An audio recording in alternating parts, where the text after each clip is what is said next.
familiar feedback that says that we're starting. Yeah, so. Hi, you can hear me. Welcome to Putty. It's really weird and nice when people like your project. So I thank you in advance, and I've already forgotten your names because I'm nervous. But okay, so what I like to do when I start is to talk about why Putty. So, you know, we've seen each other a few times and talked about this. So there's sort of some materials that are kind of inspirational to me that I kind of take my cues from in selecting the show's name. So museum putty is used in exhibitions. It's a staple, it's essential. It sort of adheres objects to pedestals, and it occupies kind of a low role in a high institution. And it's gooey, it's weird, it's always there. An underrated material, but essential. So I over-identify with that. Also, Philly putty is important to me. It is it's a novelty product. It doesn't seem to have any utility, but it does have great sort of appropriative quality where you can mash it onto a comic strip and then, you know, distort at will. And so I like to think about doing that with the talk show medium. So just borrowing from talk show tropes and stretching and distorting. And also it just is meaningful to stick a bunch of people together in one space. You know, people from a lot of different places. Also just sort of the sloppiness and the awkwardness of a live show, I think is meaningful. Because live means there's plenty of room for awkwardness and there's plenty of room to be boring. And I really like that. I like things that are not entertaining. I really like to interrogate fun. So thanks for joining me for that. I've been watching old Dick Cavett shows, and I've been really impressed by like how there are just these sort of like lulls, just like you know, that just come from real-time conversation. And no, I'm into it. So okay. So I thought that I would respond to some feedback that I've gotten from the first couple episodes of Putty. So one note that I got was people said, I didn't know it would be about art. So Putty is about art, and if you want to leave now, you can. No refunds, and we're locking the doors after you. So what else? Someone said, are you joking? You're joking on talk shows, right? Like you're making fun of talk shows. And I was like, I don't really know what that means. Like, you sort of, I mean, so okay, to speak sort of abstractly, like I started to use the word colleague like as a joke, and then I just like became a person who used the word colleague. And like, you know what I mean? How far do you take, what is a joke anyway, man? Another person asked me if Putty was a play on petty, and I don't turn away that reading. It's not what I thought about, but I do think that gossip is sort of interesting, and just sort of this idea of like what information is meaningful, or what information, like, you know, do we elevate, and like is there utility of gossip, and what constructive role could it play in an art scene? I also think there's sort of like a gendered like connotation to gossip, you know, like who does it? But I think gossip is cool, and maybe we can do something tonight. So nothing's off the table. I like I said, we talk about material and materiality, but you know, we can talk about whatever you want. What else? The show is also an elaborate ritual to get my friends to touch my hair and face. So that's really nice that they sell me. What else?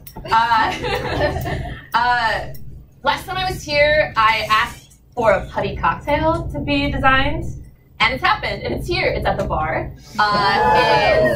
It's a sangria spritzer. Yep. I already spilled some on my shoe, which isn't mine, so that's cool. And maybe you can do that too. You can generously tip your attractive bartenders. No, like review forthcoming. I like, you know, I'll like sommelier that shit and get back to you.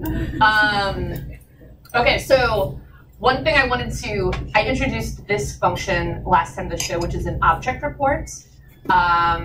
So here's the object report for this week, for this month. So I had a dream that I was at the farmer's market and my friend was selling these wet white paper bags full of pico de gallo and jelly beans. And that's one object that I'm reporting on. Okay, and so that's also a precedent to set a new house rule, which is please don't talk to me about dreams. Can we agree to that? Like, good? Okay. Also I indulged in metaphor earlier. Don't talk in metaphor. Like, just don't do that. What else? Oh, other object report. I went to the Heidelberg house and they were selling these mosquito traps, Indiana mosquito traps, and they were like giant shackles for mosquito, and I thought that was really awesome, and also useless, and I like uselessness is a practical. It's an appealing quality for Putty. So you know, yeah, novelty versus art object. I think the difference is just scale, right? I don't know. Yeah. So object report carries on, but yeah, I think that about covers most of my housekeeping, except, oh, I do have a zine that's available. It's called Museum Putty. It looks like this. It's some writing that I did about the concepts that we've discussed already, and you can purchase one from me directly for $5. And I'm really broke, so that'd be great. And what else? Oh, I just like to already just thank all the people who have helped to like make this happen. I can't thank people enough. Rose Parry made this beautiful assemblage as our URSET's stage director tonight. Many people are involved in sort of the streaming of this. Sean is recording this for 99.1 tonight, which is fabulous. And yeah, so you can email Jacques Hughes if someone like talks about a dream or speaks in metaphor, and like that's a house game. So I said enough, and I think that I'm ready to speak to our first guest, who is a poet. She's a provocateur. She works with the Indiana Forest Alliance, Big Car, did programming with Toby. She's a freak and a scholar and a hero, and let's welcome Ann Laker.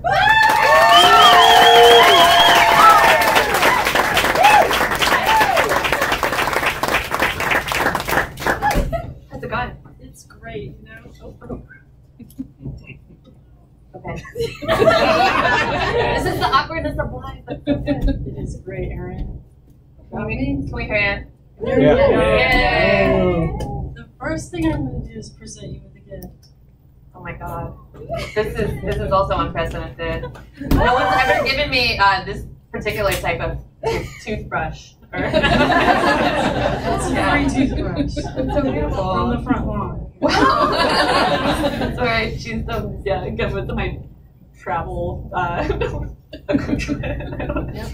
Yeah. An object of beauty. Thank you. Completely free. I wonder if this is where that goes. Oh, I hope I'm not compromising anyone's vision. This assemblage has like a Halloween theme because there's holidays.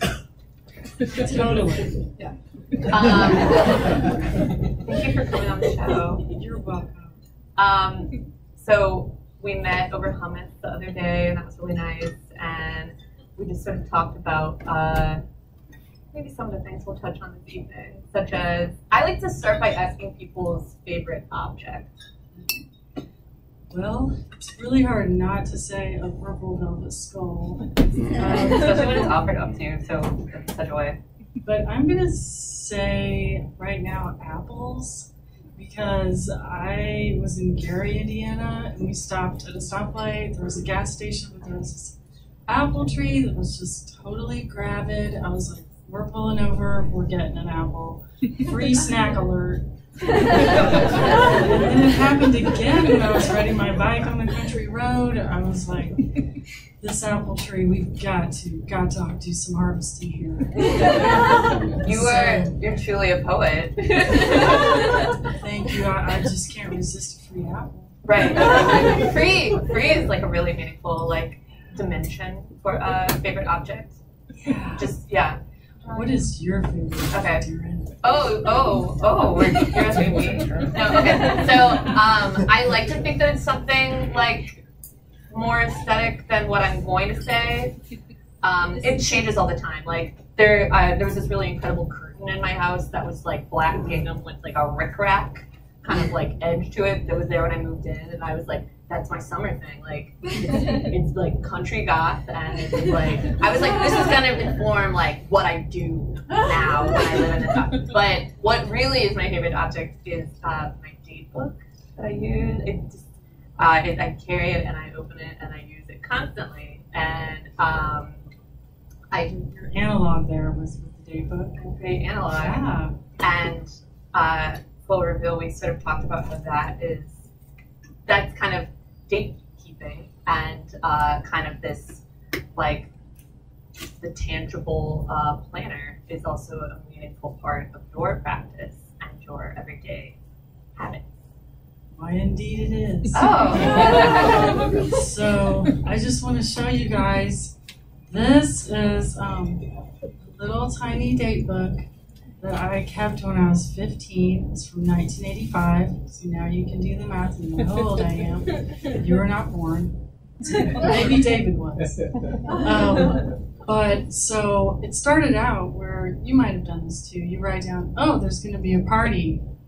Well, then I would go back and report, party sucked. So then it became, I was reporting what happened every day. And suddenly I couldn't stop. Whoa. Fast forward 42 years, I'm still doing it. Every morning I roll over, before I get up, I write what happened yesterday in a small square. And they're very tiny. But so it's interesting that it became kind of like a retroactive thing that you did, like rather than like what might have happened, what actually happened. Exactly. What do you feel? Are there any highlights from this part? I've also seen it. It was installed at the Indianapolis Art Center, and you had kind of like a slide, like a Viewmaster, where people could look at individual squares that you had written. Yeah, my friends Andy Fry and Nina Cochran, they scanned in all my diaries, and we have a website, and we have an Instagram feed. It's called 10,000 Wins. Nina wanted to call it OCDC. That's really good. I don't think it's too late. Really good. Yeah.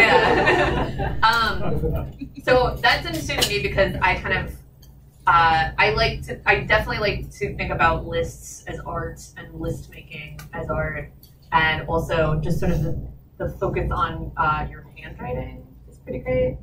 So obviously you're like a list maker, and that's how you get shit done. okay.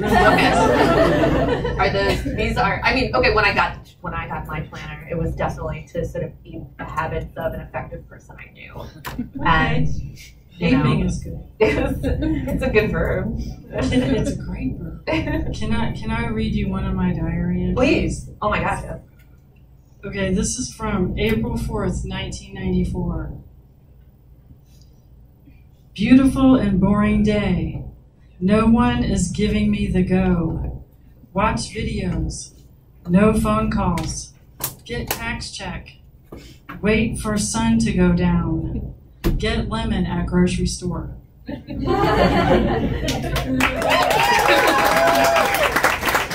just one of 10,000 days. Oh my god. What year did you say that was? 1994. Do you remember what grocery store you went to? That time, probably Meyer. Okay. That's the first Putty show that we did here. I had a big fruit bowl that was kind of a focus for conversation, and I also got some from Meyer. They have a surprisingly extensive fruit selection, not limited to, but including moon plums, which there's a tiny poem. But that would make the diary entry for the day if I ate a moon plum. That makes sense. Oh, yeah.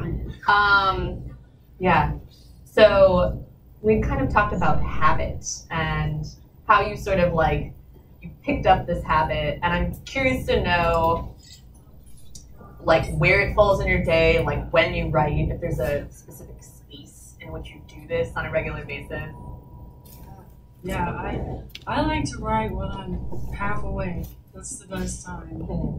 Do you write about the day before, the previous day in that time? Yeah. So this morning I would have written yesterday when I went to La Parada with my friend Tony Sticks, and he kind of told me his life story.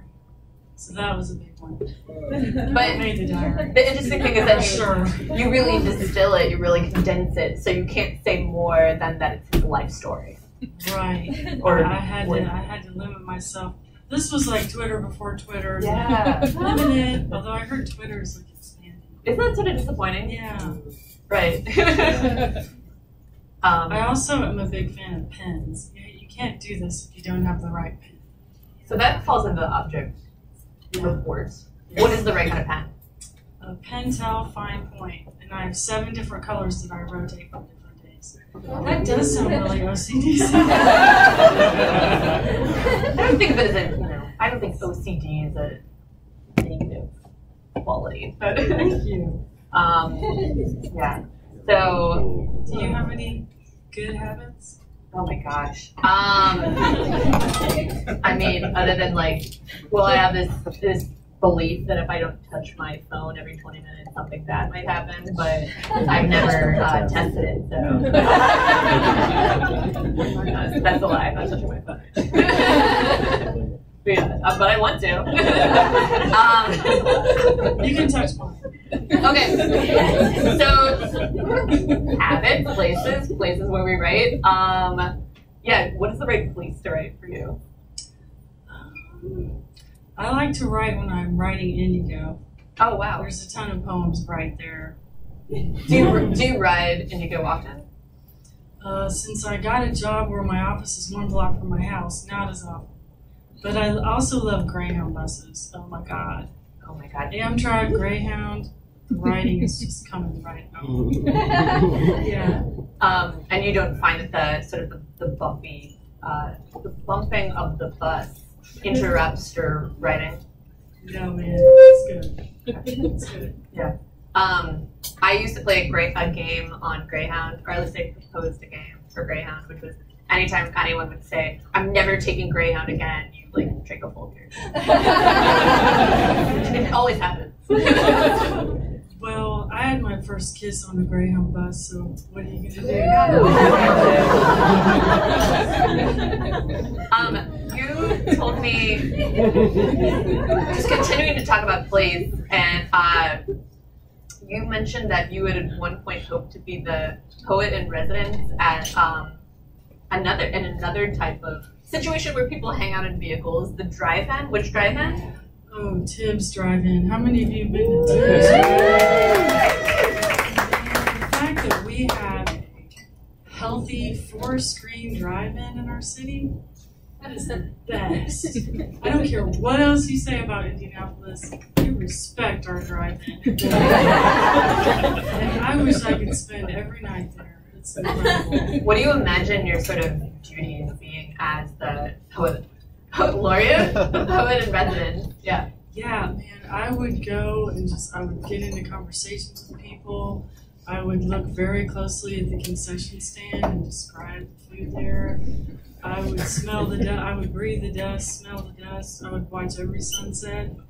Oh, man. It's really rich. There's a lot to work with. I tried to get a grant to do that, but I didn't get a grant. And then just film in and of itself. There's so much to, it's rich terrain. I also wish an artist troupe could take over the drive-in and project some crazy films. I do feel like that is something that India's lacking. Maybe a good independent mini cinema, but good people are working on that. Did you hear there's going to be Windsor Park neighborhood? It's going to be called the Windsor Theater. That's awesome. It's called Public Cinema House. Look it up. It's coming. You dedicated your efforts tirelessly over the years to making Indianapolis greater and better, and we are the better for it. So I'm curious, what's your favorite thing about Indianapolis? Is there a favorite place? Is there something that sort of informs your practice? Right now, I am so inspired by the people at Know No Stranger. How many saw Optical Popsicle last weekend? You were in it. You're all here, man. This is incredible. I feel like I love Indianapolis because if you have an idea, you can make it. Not to mention our friends at Big Car. And my friend Rebecca Pappas has been making dances. So you can do your thing here pretty quickly. Yeah, I agree that people are really supportive of weird ideas. They want it. So usually I play a game with my guests, and in this case, you brought a game with you, and I'm really excited about it. So can we play it? Please. Okay. So this is your turn. Your turn to come up with some language. Okay. This is. Oh gosh, because there's audience participation in this. What? No. It's okay. I promise it's okay. So we're gonna ask you for some parts of speech. This is a Mad Lib. Have you ever done those? It's real fun. Okay. So. Should I record, or would you like to record? Let's take turns. Okay. How about let's take turns asking. We'll record whichever one we've asked. Okay. When we're done, we're gonna have a little story about Indianapolis's art scene. Okay. So first, give me an interjection. Do you know what part of speech that is? Schoolhouse. Wow. Bear out. Wow. There you go. Good. Wow. Okay. Wow. Okay. I'm putting that down. Tubular. Emily, we can't. Next time. Hold on to it. Save it for the next one. Okay. So the next one here, I'm passing it to you. I need an adjective. Tubular. Good. There you go. Tubular bells. Okay, give me a plural noun. Mycelia. Fuck yeah. Okay, mycelia. Going once, going twice. Creatives in the audience. All right. Your turn. Or chemists, I don't know. A day of the week? Wednesday. Okay. Next is an Indianapolis location. Brown Hill Cemetery. Yeah. All right. Are you like We have to fit the right words in the right slots for maximum funniness. Okay, Brown Hill Cemetery. Okay, next up. Okay. I'm looking for a body part. Knees. You guys are very clean here. Oh wait, another plural noun. Bees. Okay. Okay. This is a good game for a car. Kind of. Halfway done. Keep going. I need a local writer. Reinfeldt. All right. He's been implicated. Okay. Writer's right. A number. 2. Okay. The next one is a publication. Just a publication. I heard Ms. Magazine. Good.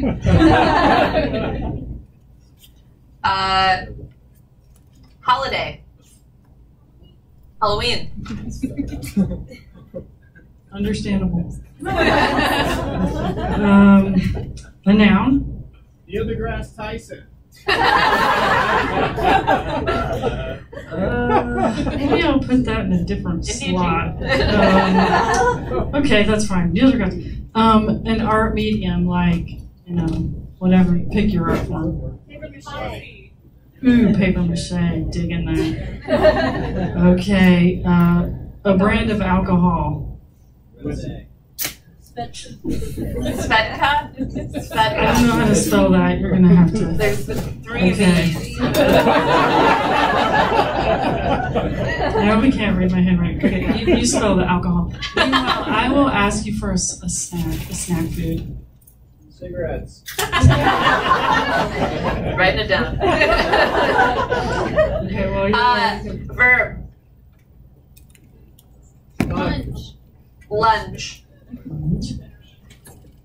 And finally, a city or a country. don't say Andy. What? Bosnia? Yeah. Okay. You, my dear, as the host of the show, will read this creation, this group creation. Oh, it's a dialogue. So we can both read. Oh, okay. Okay. That's right, I forgot. Wow. Did you see the new exhibition of tubular mycelia on First Wednesday? It's a site-specific installation at the old Crown Hill Cemetery, featuring knees studded with bees. Yeah, Ryan Felton gave it a 2-star review in Ms. Magazine. The work is based on the artist's traumatic experience with Halloween. As you can sort of tell, Neil deGrasse Tyson in the paper mache just leaps off the wall. Though I admit, I was distracted by the Jesseka and cigarettes.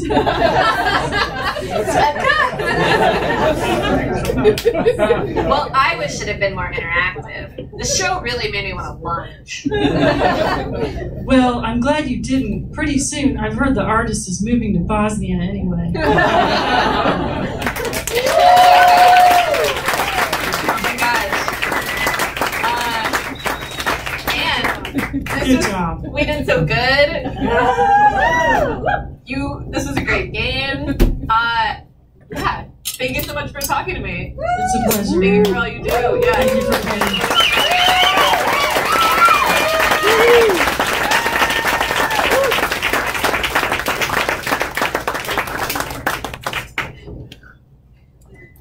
We can have fun with a game sometime. All right. My next guests are a curatorial duo with a silent slash here for their exit interview. They've done so much for Indy. They'll do so much for Seattle. Please welcome A and M.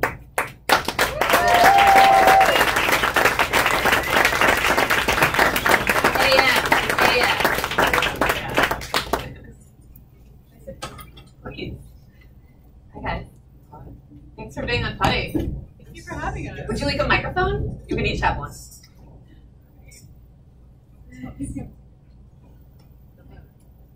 it on? I don't know. Is this on? Yeah. Oh, you're on. Okay. We're in.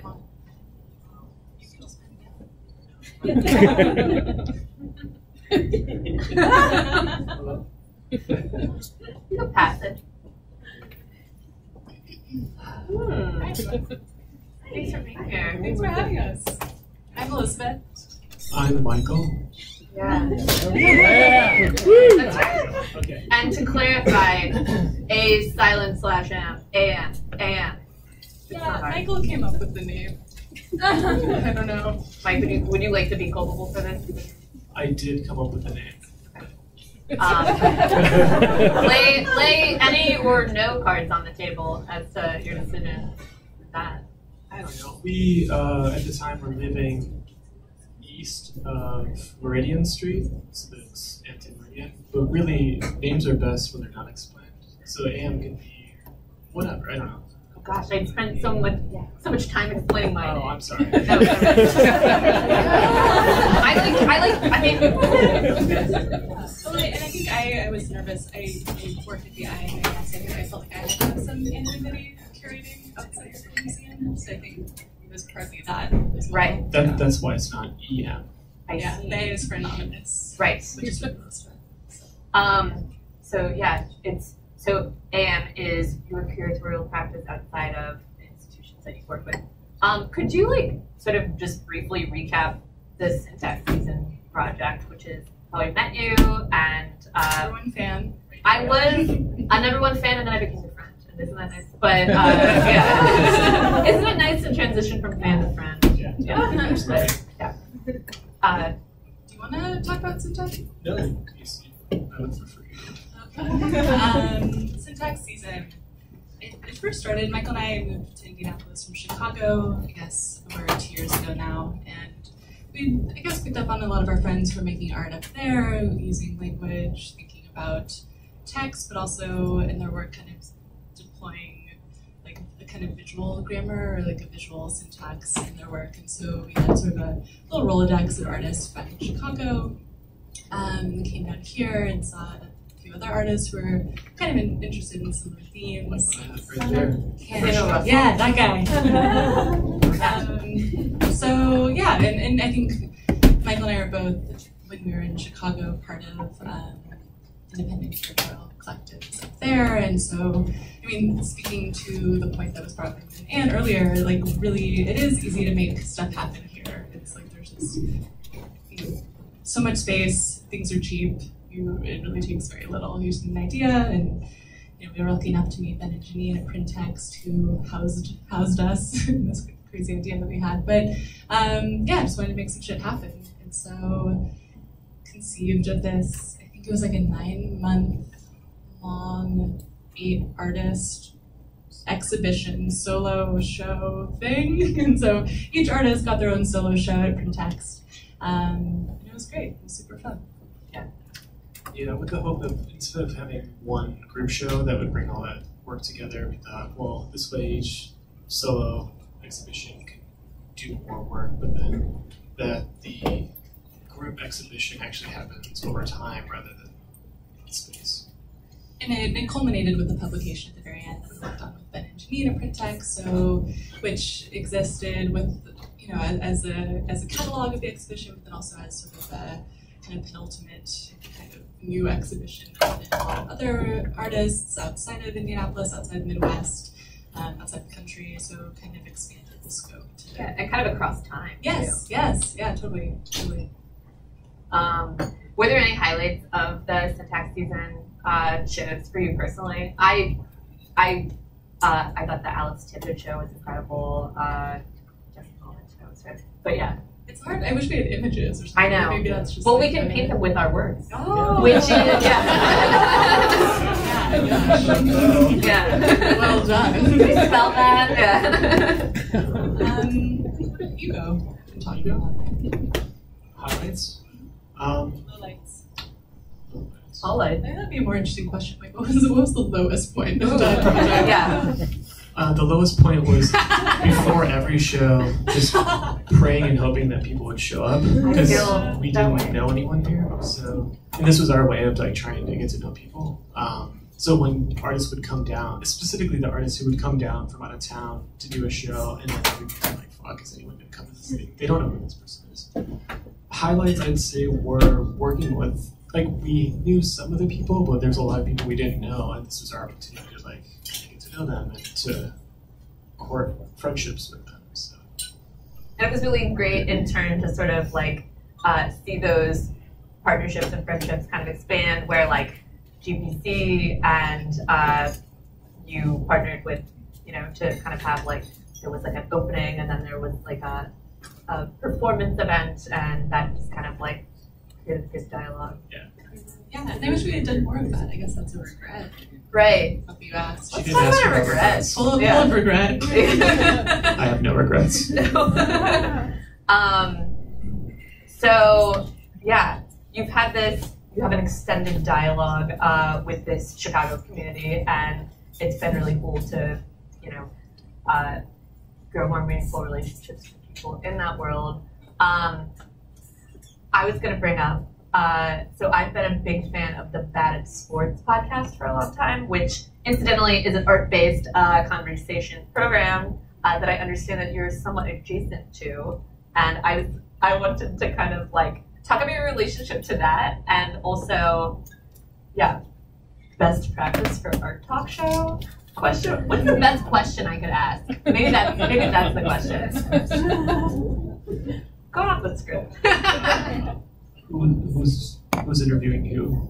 I think I'm interviewing you. Her eye contact suggests she's been looking at you the whole time. Yeah. Yeah. Michael? Without blinking. So, what do you want? What's the question? What are we going to do?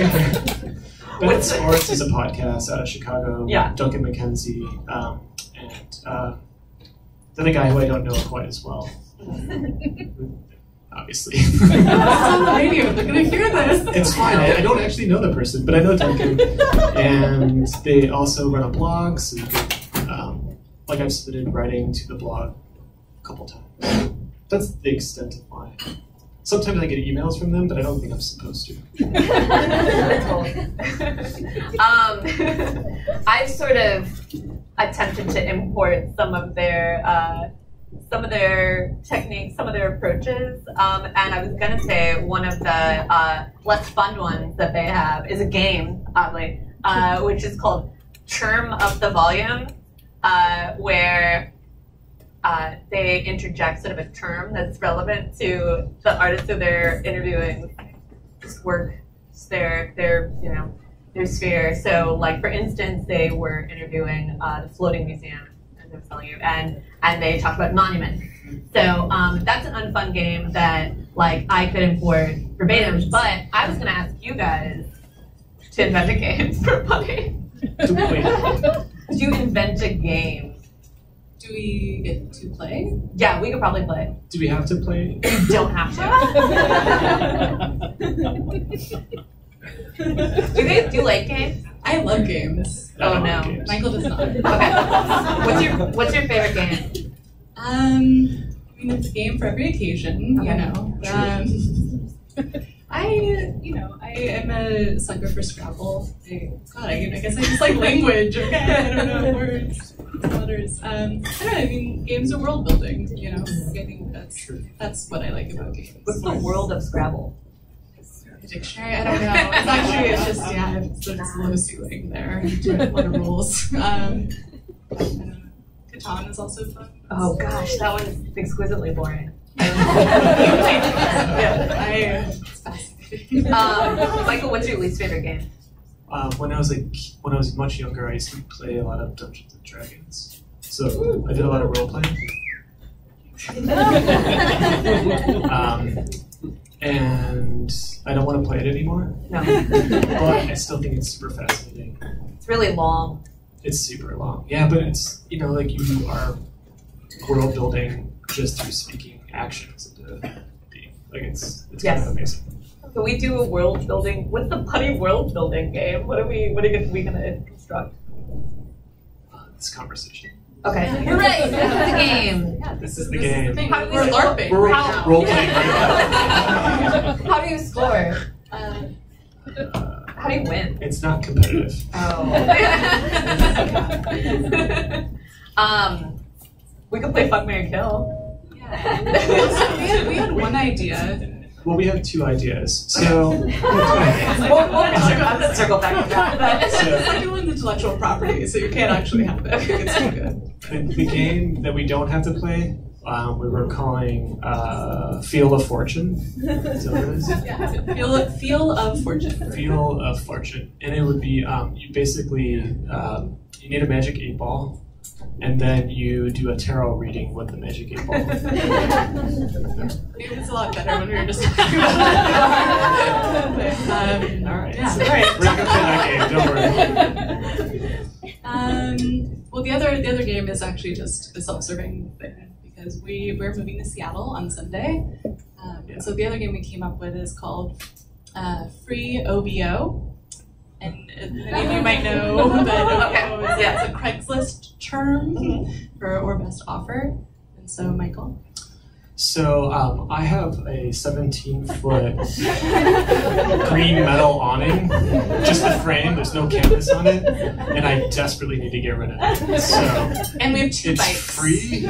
Wait. Okay, I'm sorry. It's expensive to get rid of. It's in excellent condition. It's green. It's sort of like a forest green, and it's 17 feet long, and it's made out of aluminum, powder coated. It's really beautiful. Absolutely free. It sounds amazing. I admire how you Not taking transport it. It's also an object report. So Oh, it's good. sort of, you know, Good, goes- great. Yeah, we can like the Dr. Mary. Okay, I like how we worded differently, but Maybe it's a regional thing? maybe, yeah, we're here in Indy. We fuck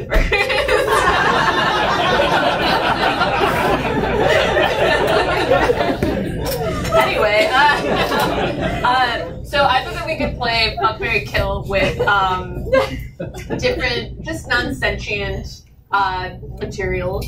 And so first, and maybe artist materials. So I'm gonna throw this one out to you first. Different kinds of tapes. So we've got masking, packing, and duct tape. Wait, could you repeat that? Fuck, marry, kill. Yeah, I got that part. Masking tape. Packing tape. Or duct tape. Cool. I got it. We're doing this individually, right? Yeah, Okay. Please. Great. Build your world. Your preferences, I have mine. So, fuck is not in the pejorative way, right? It's no. Like, I want to make love to. Yes. Whatever. Well, you want to fuck. I want to fuck masking tape. And then I want to kill duct tape. And probably marry packing tape. That was exactly what I was going to say. Oh my god. I really got it. Would you like to defend your choices at all, I or? feel fine. Well, duct tape sucks. And it's like, it has no purpose, really. I mean, you can make wallets out of it. When you're in middle school. Those are cool. Put your picture of Tori Amos on it or whatever. I know, packing tape, you know, in it for the long haul. Packing tape is the best. Yeah. Masking tape's pretty good. Yeah, it's fuckable. Should we do another? Yes. Just weird, just too weird or not weird enough? Okay. Is it more tape? I'm sorry. More tape? Painter's tape. Double-sided tape. Let's do primary colors, which are red, blue, and yellow. You're artist. Your degree, you masters. But we are colorblind, so. Yeah.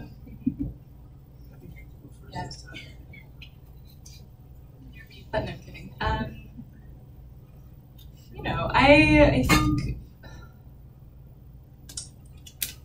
I would kill red. I'd fuck blue and I'd marry yellow. Can we get inside your head there for a moment? Yeah, I think the blue would be like. This is gonna reflect really poorly on me. Blue is just a, you know, it's a sad color. It's kind of a sympathy fuck.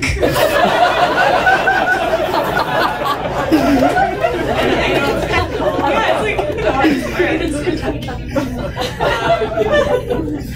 and yellow is just the obvious color to marry. and I don't look good in red even though I'm wearing a red shirt. So I'm biased with that color. So. Michael? Same exact answer. Same reasons. You don't look good in red. I smell a cop out. But, well, this is what I was gonna, okay. So I kind of touched on the idea of gossip at the beginning of the show. And when we were texting, you dropped a conversational bit of Yiddish on me. Do you remember this? The word yenta? Oh, I sometimes do that, so it doesn't feel particularly special. But Okay. yes, I do remember now. So could you talk about what it means to be, you said, to be Yenta-ish. So to be a Yenta, I used mitzvah the other day to just like drop which words or Hebrew. To be a Yenta is to be a matchmaker. So I must have been sort of romantic, where we were talking about romance maybe, or I was feeling like I was playing matchmaker, but I don't know if I was successful. We haven't followed up about what. Oh, maybe you were trying to hook me up with someone. Probably. I think that's. Oh, I thought I couldn't remember, but I'm sorry. Probably with the color blue. Yeah. So what do you say? How did it go? I just was interested in just sort of like a multi-lingual approach to gossip. Yeah. I mean, yeah, Yenta needs to partake in gossip and get dirty with it in order to understand, what the field's looking like. Yeah, no, it's okay. So I'm interested in gossip's role in the art field, and could it be positive? Yeah. How so? I don't think gossip is necessarily, like you were saying, it's not a negative. Maybe you weren't saying this, but I'm going to project and say that you were, just so we're in agreement. That I don't think gossip is necessarily bad. I think it's a form of news and information, and I think we're taking in input and information all the time. So just slap a word on it, call it gossip. I don't know. Cool. I relish having it in my Your lexicon. Yeah. So I think just my final question for you guys is just sort of, as you lead the indie, to kind of articulate maybe a critique and just sort of a call to action, like to people involved with the Indianapolis art scene, like what isn't here and could be, like. Really excited and sad to hear that there's a micro cinema coming. What the fuck? Yeah, come on, guys. That would have been so rad. I don't know, I know we've had multiple conversations about this. I think there just needs to be more. I think it's big. Indianapolis is a big city, and there's so many creative people here, and there's like the handful of artist-run spaces, and that fluctuates anywhere. But I feel like there's so much potential for growth here. So I would just like to see people taking risks more, and like I don't know. I feel like there's sort of an ethos of like needing permission, or I don't know, in the Midwest in general, not just here. But like I would love to just see more people just trying shit out and failing, and just making weird stuff happen. It doesn't have to have. It doesn't have to last, I don't know, we kind of failed with like the second half of the project, So hard. I mean, just try shit out and make stuff happen for as long as you can, and, I guess it's contingent on money too, so I guess, finding people who can back your projects, so. This is like a testament to, like, you do a weird thing, you come up with this big idea, you figure out a space to do it, and then like I don't know how many people are here because I can't really do that kind of looking into the crowd and assessing. I can't do that. Or smelling. So this just seems like, yeah, this is fun. I don't know. I don't know how you did this, but it probably was just like sheer will. A little bit of will, some handful of friends. Talent. A little bit of whatever the sprinter.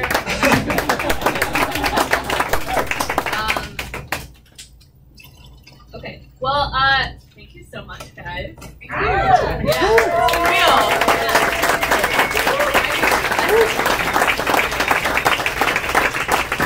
I'm serious about the honors, though. We also have 2 bikes. Just can't fit. Okay, so we will have a brief intermission, and then we will return with Nick Witten and music by Casey Now. Thank you.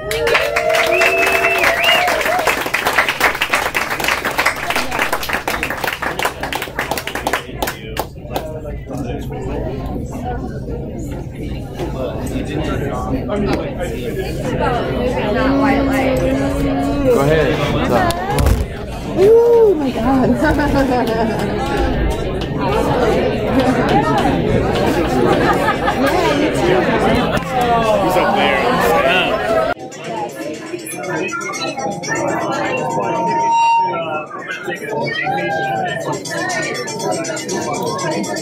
Hi.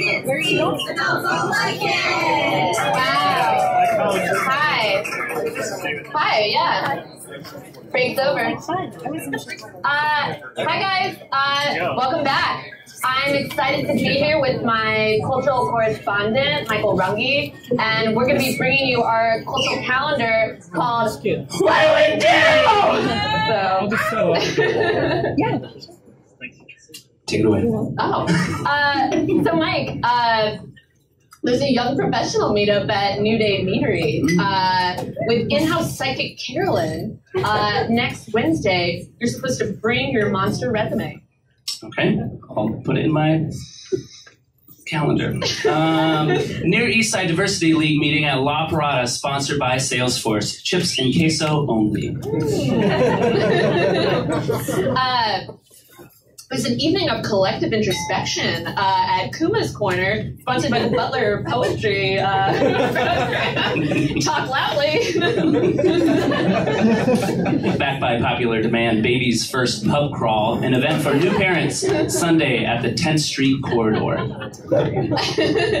Not long afterward, Tuesday night at 6 p.m. at Nine Lives Cafe, there's Bag a Cat. You get 9 tries and you're cut off. Trash the take 2. Trash the River, a music fest, live music by the Y Store. There's no saving it, so why try? Bring your own shopping cart, October 20th. Oh, I love Trash the River. Also, Newfield is having again its Spill on the Art Night. Every beer is sponsored by Sun King, so it's actually free, but it's $18 admission. That makes sense when you think about it. Chef's night off at the Peppy Grill. Dwan and Wayne are cooking. Tonight, I think it is. Sounds exciting. Culinary adventure. Dress as your favorite painting night at Lenny's Show Club is coming up really soon. One of my favorite dancers performs to it.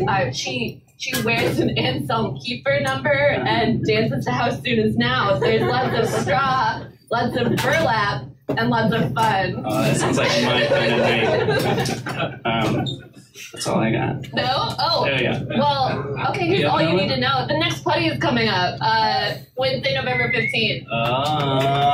Yeah. So guests will be Ben and Janine Blevins from Print Text, Kyle Harrington, musical guest Charlene Birdsong, and mystery guest. So, wow. Thank you so much for joining us for the cultural calendar. What do we do?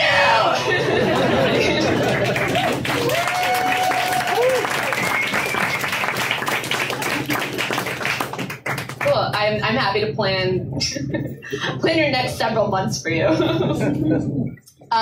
So my next guest is he's a video artist, he's a performer, he's an educator, he's all these things and more. He doesn't believe in humor, but he loves to laugh long and loud and clear. Please welcome Nick Witten to the stage.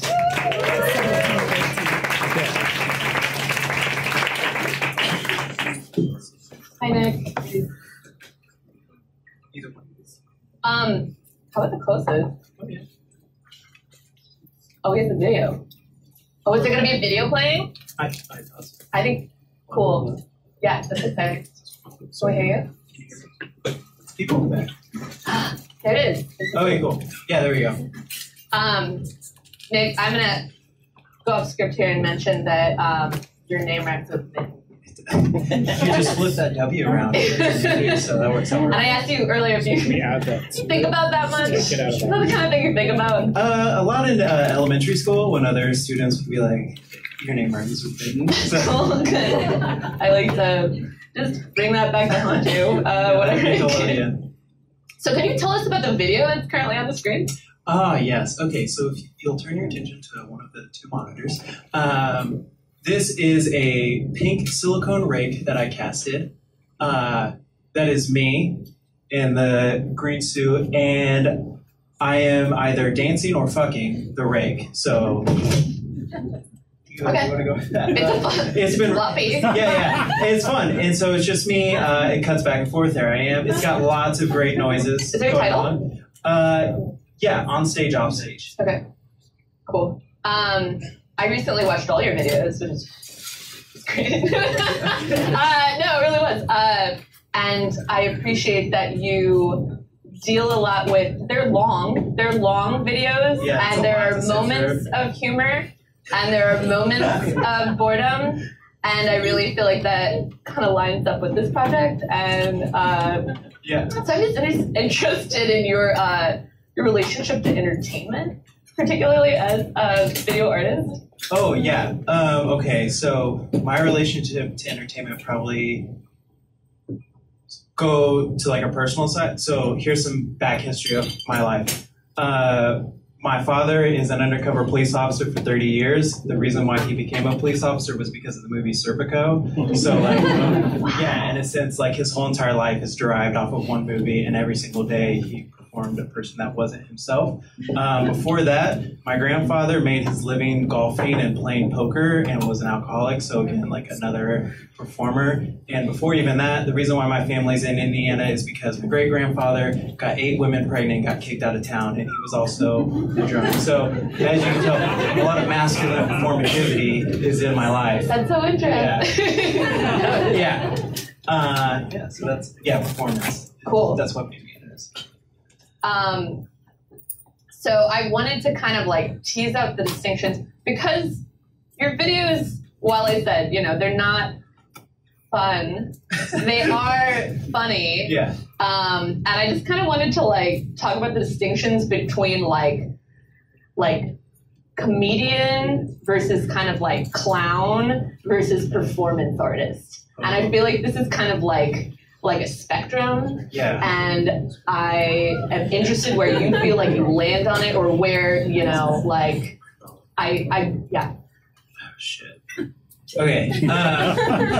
Performance artist, clown, comedian. Yeah. Those are my 3. Yes. Okay. So here's how I'm going to put it. Probably from saddest to most not sad. We're going to go with clowns as the saddest. Performance in the middle, artist. It's not as sad. Oh my and then God. comedian on the end. And, oh man. Clown is the saddest. Yeah, clown is the saddest. And I would comedian- say I'm a clown. Okay. Yeah. I'm the saddest. And I love that about you, because I'm also fascinated with clowns. So, everything you want to say about it, please do. Like, Oh man, clowns are, I don't know, like, so do you know off the top of your head, like there's only like 3 different types of clowns? pachinko clowning is one school of clowning that Yeah. I am aware of. Yeah. I don't know the other 2 schools. And I can't remember off the top of my head. Both of them? Yeah. Clowns, they're just so sad because they're always like represented either 2 ways, like, or 3 ways, I guess. Oh, well, let me start. Did you see all those clown reports in South Carolina? Sure did. Oh man, you guys know that happened. I also love conspiracy theories, so if you guys want like tinfoil hats, hit me up. I got you on that one. But like 1989, there was the same reported of like large clowns like abducting children and all kinds of crazy stuff. It happened again in like the 1990s, and then it happened here. And it's always in like high stress political situations that like this just like strange occurrence happens. So because so many people are afraid of clowns. But other than that, clowns are either like super sad or they're like super happy, and they have no real like control to me over like They their have no life. control. Yeah. That's an important point, Yeah. I think. They're being acted on. Yeah, constantly. Okay. And are having to perform in a way. And there's sort of the pathos, the like patheticness or whatever, like comes from them being acted on. Yeah. And okay, so you have a clown video. Would you like to describe it? Yes, the clown video is, well, it's shortened from what it is, but it's about, I think, 20 minutes long. It's me teaching you how to make an old fashioned over and over and over again, and I'm drinking a whole bottle of Maker's Mark. And if you watch it, it gets like, it's kind of like, oh, is this guy paying money to go to grad school to make a Tim and Eric skit? And then by the end, it's just me throwing up, and I'm very depressed. And sad. So again, I paid money to go to grad school to make a Tim and Eric skit. But there's constant, and I think the phrase that's most important is, there's nothing better to do than to muddle. So as you are clown mixologist, you sort of walk through the steps of how to prepare an old fashioned. You're sort of crushing stuff up in the glass. You said, nothing better than a muddle. Yeah. And as you get progressively drunker and darker, and yeah. Yeah, I think humor is like muddling. I have been obsessed with stand-up comedy since I was a little kid, for a lot of reasons, but I think currently humor is used in like political situations that makes things really terrible. I think satire in America is dead, and I think it's used for entertainment and exploitation. So that's where that video comes from. Yeah. So, okay. How best to apply, the clowning. What do we do with that energy? Like, Yeah, besides muddle. Other than to empathize upon, and empathize with the person that's being completely acted upon. So, all right. I think we're interrogating fun. Yeah. I hate fun. So, what is fun, Nick? Stressful, probably. I'm coming off like such a down person. I'm not. Check out my shirt. It's pretty fun. It's really fun. Yeah. It's sort of like a cutout thing. Yeah, it looks more like I beat up a 9-year-old before I got in here and took their shirt. So, however you want to do that. It's like a little tummy showing. Fun. I feel like people were yelling "woo" earlier, and that was kind of like that was fun. Yeah. Is that like what you do? I've been trying to like think just kind of break down like what is fun. Like, is it novelty? Is it sort of like novelty? Yeah. There's just sort of a novelty to like just the newness or like. Performativity, like within fun. I think so, yeah. I think we talked about like last time we talked about interrogating fun. There was, which is how Nick and I hang out. I think we started to talk about entertainment and like entertainment being like too saturated and like it's just like everything is fun, everything is entertainment type deal. Right. So less fun. Yeah. More uselessness, in my opinion. Should I look at you or look at the audience? Oh, I don't know. I forgot about them. Oh, okay. This is an important question that I have for every conceptual artist. But how do you decide? So you're making a video that's you're dancing with or fucking a rake, and you're drinking an entire bottle of Maker's Mark. How do you decide what projects can just exist conceptually and what projects that like you just need to do? Like, okay, that's a good question. Whatever happens, like the second I turn on the camera, that's like what I decide. So like the rake piece, that was like 3 months of me trying to learn how to cast a good rake and like trying to do it like a perfect mold, and I was gonna make this like very formal thing. And then one day my friends were like, why are you stressing the fuck out about this? Like, just make a piece with it. And I stole a green suit from someone and I went to the green room and that's like the first take, and like that's what it was. And so for me, like, I don't know if it's less labor or if it's less like just like whatever feels natural and like comes through, I think is like the best, like that's the best word. So something about that moment, okay. Yeah. When a camera's on, what happens then? Sort of the spontaneity, is it? Yeah.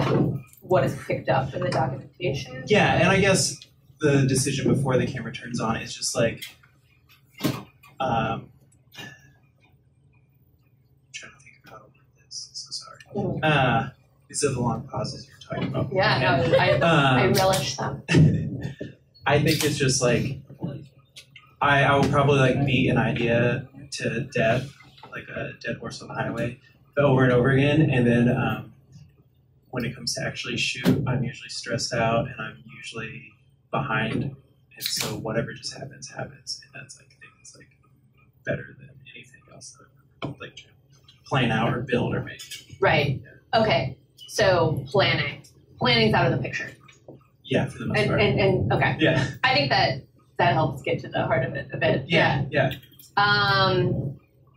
Cool. No, that's important to me. This is for me. Wow. John McCormick, everybody. Great conceptual artist.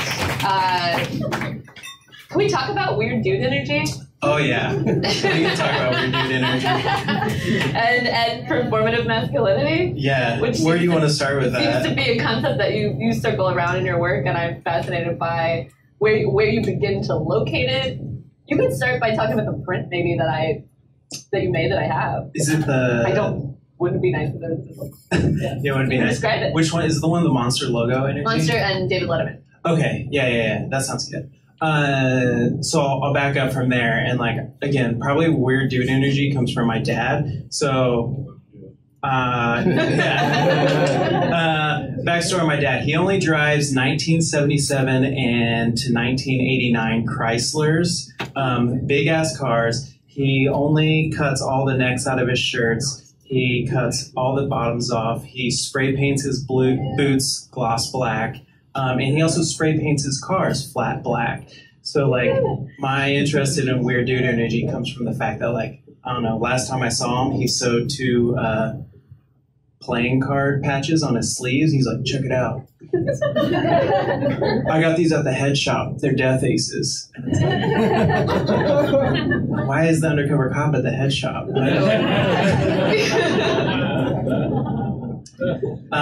But yeah, I think like for a long time I grew up and like that was just like very average to me. And then getting more and more into conversations, there was this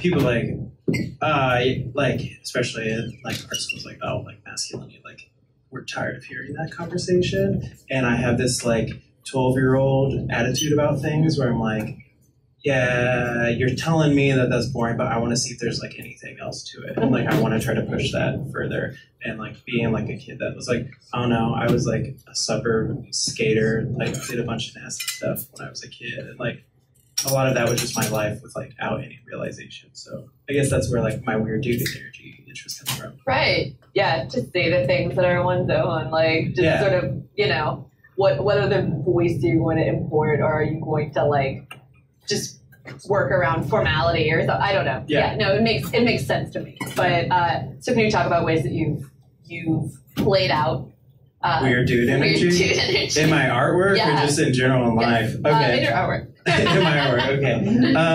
I think weird dude energy. I almost played a Tumblr, by the way. I know, that's a good Tumblr. Yeah.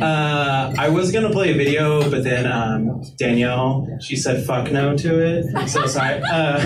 It's just me. Oh cool. There's more videos of me playing. So this is kind of weird dude energy. Oh, great. This is me in a blue suit, and then I get a pie in my face. More of my videos are like me picking popcorn kernels out of my belly button. Right. I really thought that one was really interesting. Yeah. Could you talk about that one? That one's like it's like a news report.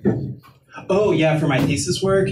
Yeah. Okay, so do you want me to just describe what my thesis? So my thesis work, stay with me here. It starts off with Paul Walker, that's me, in a Paul Walker mask, big blown up wooden mask. I get abducted by aliens. Cut to the news. They're reporting on Y2K. So in this scenario, Paul Walker is alive he was then, he's dead now, but he was the same age then during Y2K. That was way funnier to me than it was to you. So he gets abducted by aliens. The news reports on Y2K that it's the end of the world coming. Cut to Paul Walker is dropped off by an alien spaceship. He's picked up by a giant mouse head character. Kind of looks like Dead Mouse. I didn't mean for it to, but it does. And then... we don't exist outside of Void. Yeah, I know. And then they drive to a talent show, and then there's 3 performances from the talent show. I chug a whole gallon of milk. I threw up. I danced with a rake again, and then I picked Paul Walker picked a kernel out of his belly button. Yeah. That part was really great. Did you like that? I loved it. Everyone hated it, by the way. You know, the only people that liked my thesis work were the 16-year-old children of the people that came, and they're like, oh, that's tight. To clarify, it's like a close-up on your belly button. And my shirt's ripped. Uh-huh. It's not just my belly button. And you're instead of like picking it out, like... And you should know, that seems like something that would take like one take, and no, 2 days. Because my skin is really sensitive, so if I touch it at all, it gets real red. And so like I only got like one take at a time, so. Also, you said that like you were surprised that there were like readings that like weren't about gender, like I thought that was. Oh yeah, like no one wants to talk about gender, like when it's like a white male dude, because it's like, oh, he just gets to do whatever he wants. Type deal, yeah. It was really long. I liked that about it. Yeah, it's like very boring. But yeah, do you want to do? Okay, so a game that I've been doing, but that I haven't picked up the thread of this time. It's overrated, underrated, correctly rated. Oh, okay, yeah. Do you know how to play it? We haven't. I'll introduce it to the crowd. So it's an update on rock, paper, scissors. So we'll do 1, 2, 3, shoot, and it's overrated, underrated, correctly rated. So you'll do. I'll introduce the topic, and I'll do 1, 2, 3, and then you'll say if you think that that thing is overrated, underrated, correctly rated, and it has to do with Indianapolis art or Indiana arts. No, you'll nail it because I selected the category for you. So, oh, perfect. Thank you. Can I put this over here? By all means. 5, New York. Oh gosh. Shut the fuck up. All right. God damn it. There's something called a closer. All right. So, Bruce Nauman. To clarify, an Indiana-born, Fort Wayne-born artist, a clown, as you would say. My daddy. Oh shit, because he's my boyfriend, so that's really weird. But oh, did we already put our cards on the table? No, not yet. No. Where we do it? 1. Oh, hold on. Okay. Overrated, underrated, correctly rated. Yeah. Hold on 1 second. And am I doing the specific too? Just Bruce Nauman, yeah. And then we can talk about it. Oh, okay. That's how it happens. This is how you win. You win by being the most opinionated. So, yeah. Okay. So, everyone on my show is really good at that. Yeah, let's do it. Yeah. Okay, 1, 2, 3, shoot.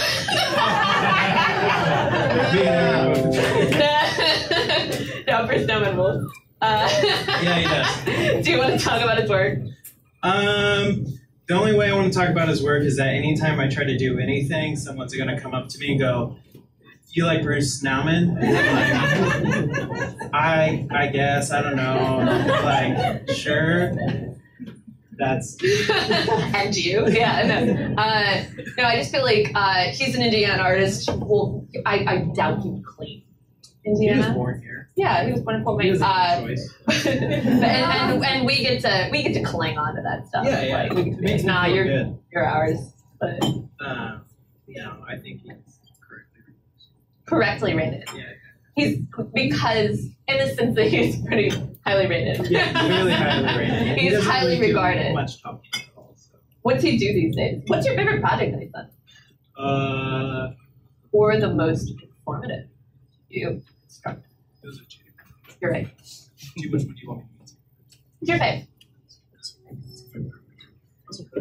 I'm being it's more of an act than anything. He's weekly. Okay, my favorite piece that he did was when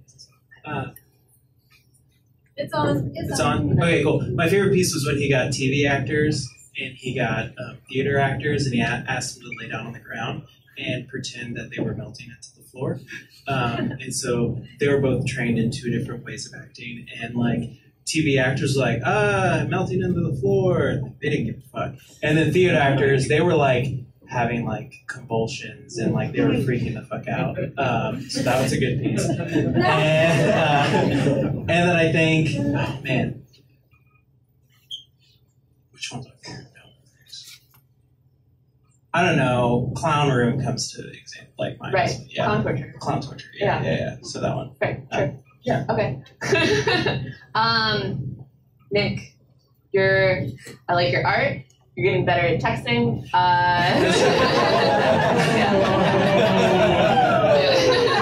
Side jam. Yeah. This is supposed to be a positive somehow, but yeah. Can I do that thing I was gonna do? Yeah, please. Right. I don't think I'll ever get another chance to do this, so I wanted to do it. Partially been ruined by John McCormick, so give him a round of applause for ruining things. But Live from New York, it's Saturday night. It's about as funny as you said it would be. Thank you.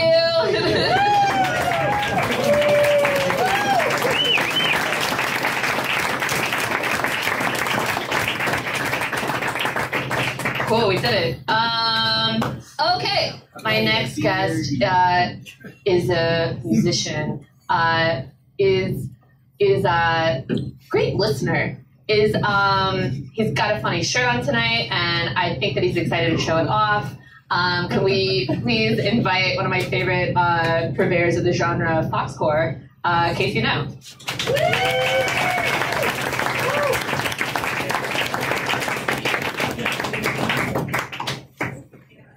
Casey.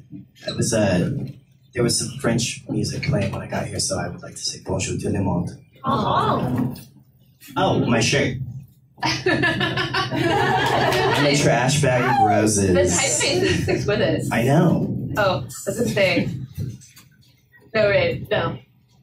This will be easy. This should be easy. You're easy to talk to. So, what are the facts? You're the only person I like to talk to about music. True. Can we go on? Yeah, let's talk about music. Okay. You mentioned foxcore. Yeah.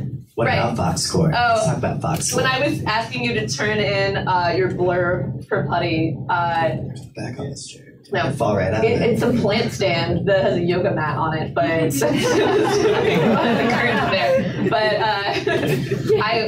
I was asking you to turn in a blurb that described the musical genre that you feel that you participate in, and I was like, if it doesn't have foxcore in it, this is you're wrong. So I just rate as sort of the level of spiritual indebtedness to Kim Gordon. So 100% foxcore. Okay. Yeah. Foxcore, but like fag rock adjacent. Okay. That's Spandrels. Great. I love blurbing and I love genre inventing. So anything else to add to that? I don't know. Maybe like I really feel like I have a spiritual hero in Cat Power too, but I don't want to say like sadcore because that's like played out. No, that's like can sad we figure girl, out a new way to say something like sadcore together? Yeah, we can do that. Like mope rock. That's like the Cure at that point, right? Sure. Like mope rock. It's slouchy. It has to do with like stature. No, I don't know. Yeah, just what can we slide into there? What's the temperature? This is how I Patience. Oh, it's warmer than I would have expected. Yeah. No, I'm lying. Yeah. If your music had a temperature, what would it be? Oh, like screaming hot. Oh, okay. Yeah, for sure. That's good? Yeah. That's good to know. Oh, it's hot. It's hot on stage. But it's like also hot in my heart. You have to hydrate. Yeah. You are warm. Speaking of, you're a warm. I asked for the gayest thing they had and they gave me rosé. So. That's cool. I have frequently ordered like the dumbest drink on the menu, like just verbatim and seen what people give to me. Not here, but just ask for a rosé. Yeah. Yeah, you're a warm temperature person. Thank you. And I like that about you. I think you are too. Thanks. Aloofness is cool. It has its role. But remember, being cool is like, it sucks though. I agree. Being cool like really sucks. Yeah. Cool is lame. Lame. What else? Can we collapse some distinctions? Yeah, cool is lame. Being lame is hot. And being hot is artistic. Okay. Also, like, we're like really attractive people. Yes, I don't have any uggos on my show. Like, what we do is like, it makes us attractive, right? Oh, good. This is when we can, please, go like, that way. I'm just so like, what we're, what we do is desirable. Like, people want to, like, fuck us because we're artists and musicians, right? Yeah. Is that, like, mysterious? Is that the mystery of it all? Yeah. Anybody? Are we talking about... Is this... What is art? Do you want to fuck us? I just was going to say that everyone on the show tonight has great teeth. Impenetrable American teeth. You know why, right? It's fluoride. It's fluoride. Impenetrable American. It's the fluoride. Right. No, everyone's very good looking. Well, how do you feel about fluoride? I'm for it. Fucking love it, don't you? I'm for it, yeah. Yeah. It's not one of my most popular opinions, but... I wonder, like, if I keep drinking it and it, like, calcifies my... How do you say that? Calcify? Calcify your, which gland? You're the one who told me about it. I was just like, it's fine. It makes my teeth hard. It's great. Yeah. Being hard is better than being soft, right? Being hard is better than being soft. Is that true? I don't know. No. You don't think so? Look, I'm in charge. All right. Hey, I was going to say, one thing that I really enjoy is that all the musicians, all the musical guests that I've had on the show so far, work interdisciplinarily. Whether people sort of know that or not, they all sort of dabble in these different arts, whether they be visual arts or performance. So we know you as a musician, as the front person of Spandrels, but you studied photo, and I did. your training is in that. And so I'm always curious to ask people to sort of like trace the lines between like what what leads you to photo and what's similar between that and songcraft. And also, what can you do with a song that you can't do with photo? Okay. Let's tackle the first part, because the last one's a little bit more involved. So regarding photography and the creation of music, frequently, almost completely, my work in photography and my songs are about people. I don't really like to do landscapes, and I don't really like to do the more kind of conceptual photography that is like, what am I looking at? Unless there's like some like weirdo like cutouts of people. Like, you were like, what am I looking at? Like on my Instagram. I was like, I don't really know. It's like a 1,000 leaves, like the alternate cover. Anyway. But it's people. It's people. Now the difference is photography. I'm looking at a person and I'm like, well, this photograph should tell a story to the viewer about like who this person is. What do they do? How do they feel? What's their situation? But a song for me is like so selfish. Mm-hmm. It's just all about me and how people have made me feel. Okay. So that's the difference between photography and music for me. The photos that I've seen you make are portraits mostly. And kind of the process behind like tracking them down is fascinating and seems to be like a big part of the project. Would you like to speak a little more about that? I did a project for a while where I was like going to restaurants and I was taking portraits of servers and bartenders and people who make tips. And I was getting there at the restaurant at the end of the shift when everybody's like, fuck this, I want to go home. I don't want to get my portrait taken. Like, this is stupid. Who are you? But I was like, I love that.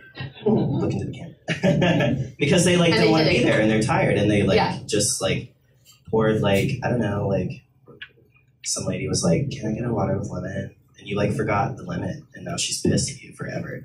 You know? So you like, they like deal with that.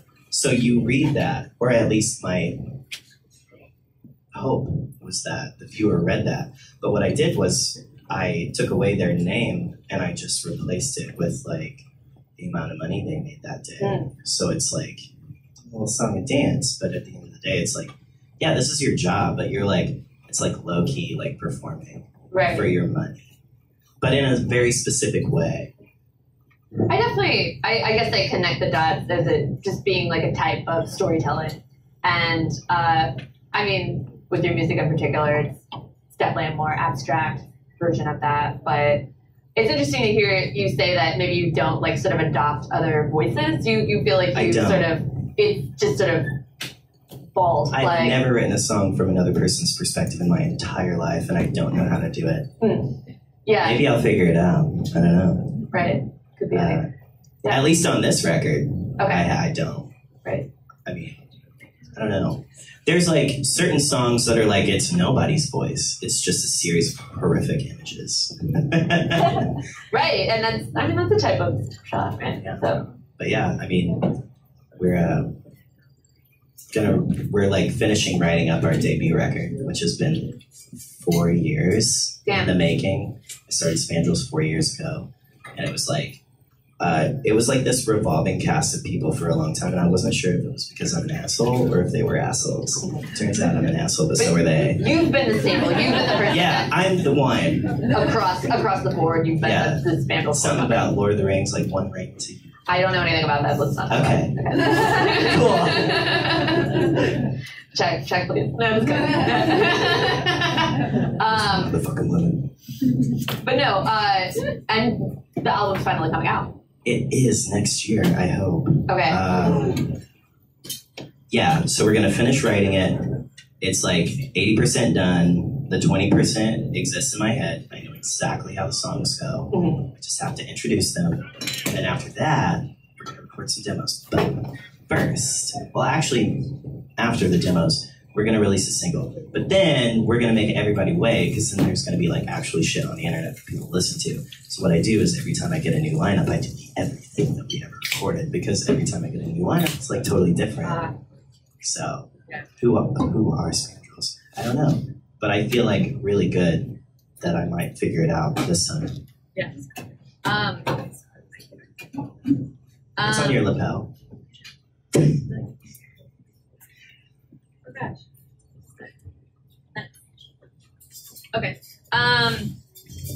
Okay, so this is sort of similar to what I asked to Nick.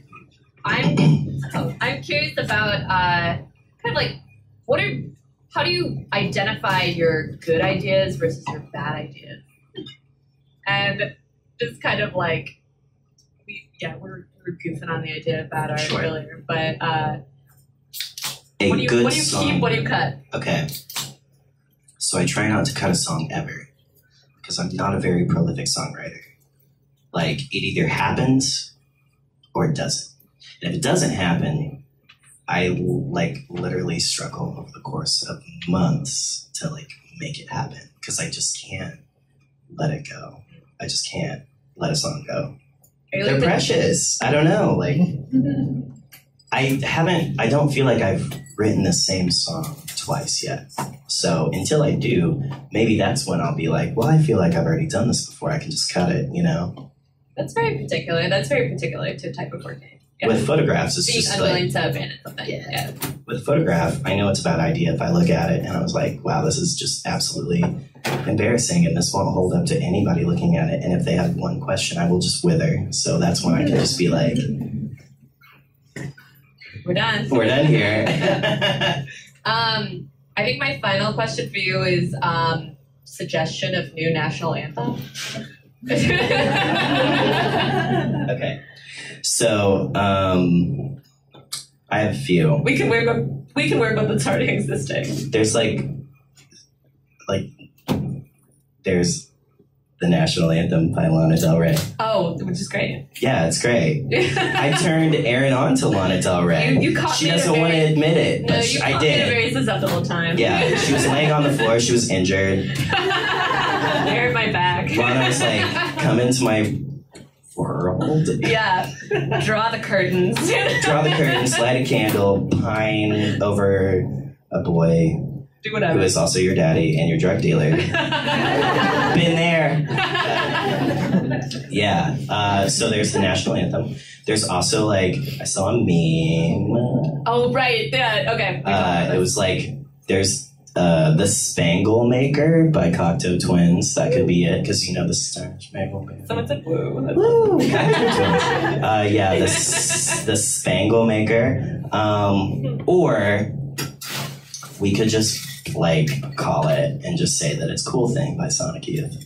I don't see why not. Yeah. I think about that all the How time. are you going to liberate us girls from male white corporate oppression? I feel like when I'm a star, I want to fix everything. Yeah. Tell him about it. Hit him where it hurts. Oh yeah. Oh good. I'm glad we're indulging in the worst case scenario where I was like, the worst thing we could do is just talk about Sonic Youth all the time. Let's do it. I don't have to play songs. I think you should. I think I should too. Okay. Casey, will you play us a few songs? I would love to, Erin. Oh, that would be great. Let's move some stuff out of the way. You can do. We'll move some stuff. Yes, thank you so much for having me. This was a real pleasure. Just mail them now, but. Okay.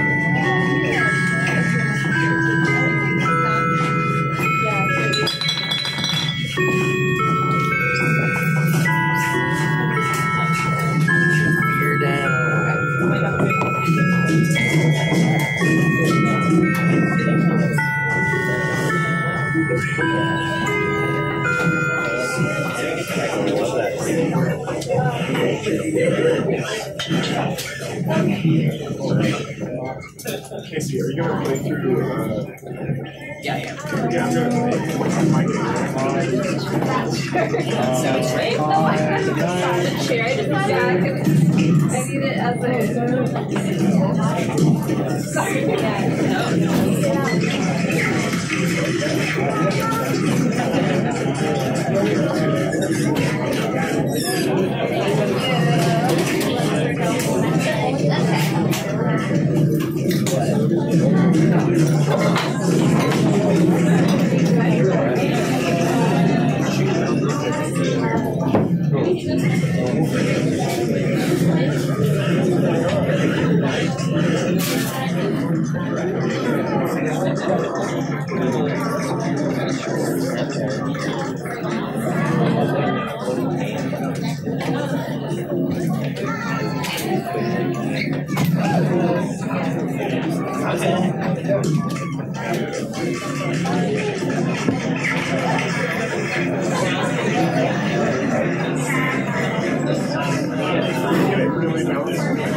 Alright, Chewie, settle down. Where's Pawn?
I'm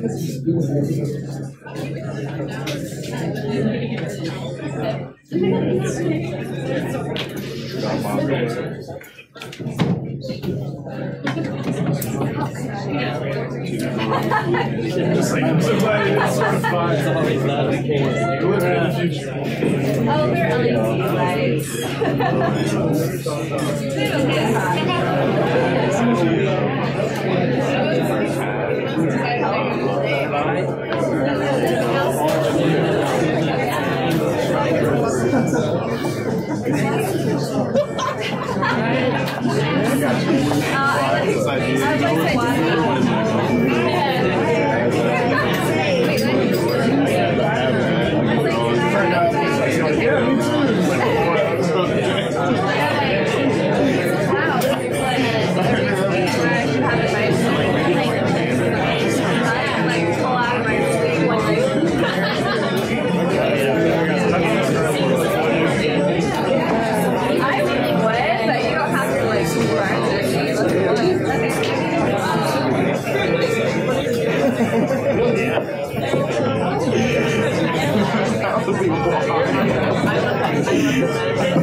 What's the last name?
Thanks.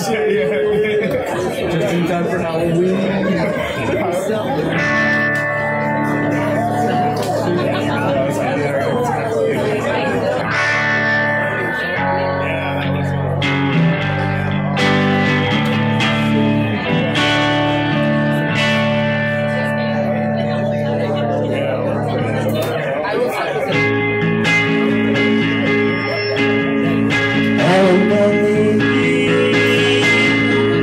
You wanted much more from me.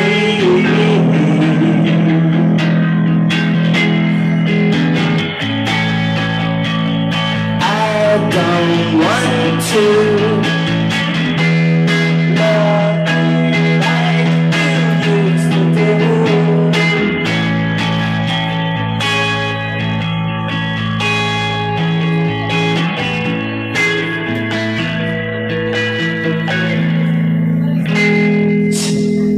Can I get plate reverb and a lot of it? Got it.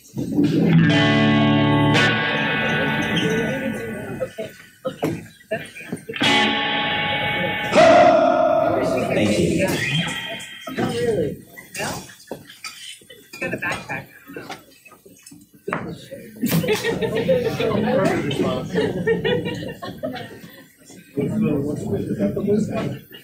No, maybe it's free. I think it's free. I don't know.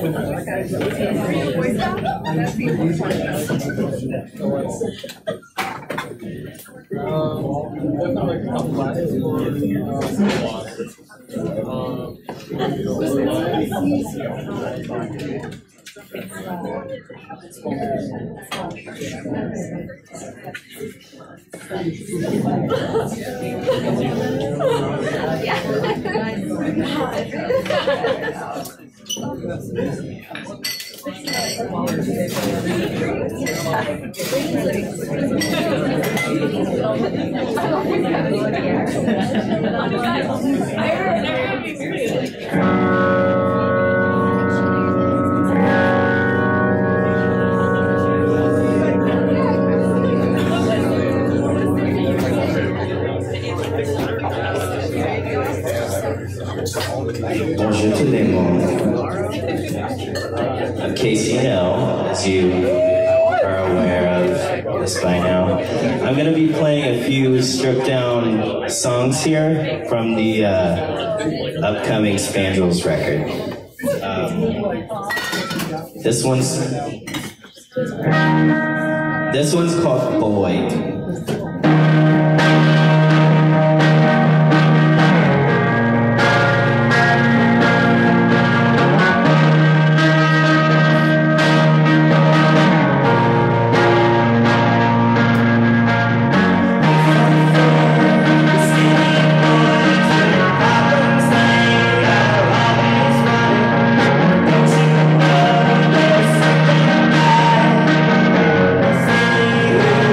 Just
This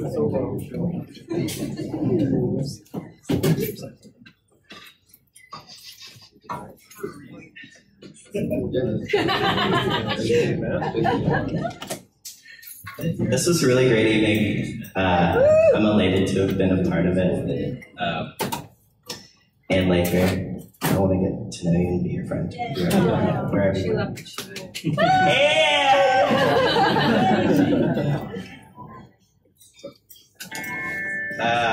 This is one of my favorite covers.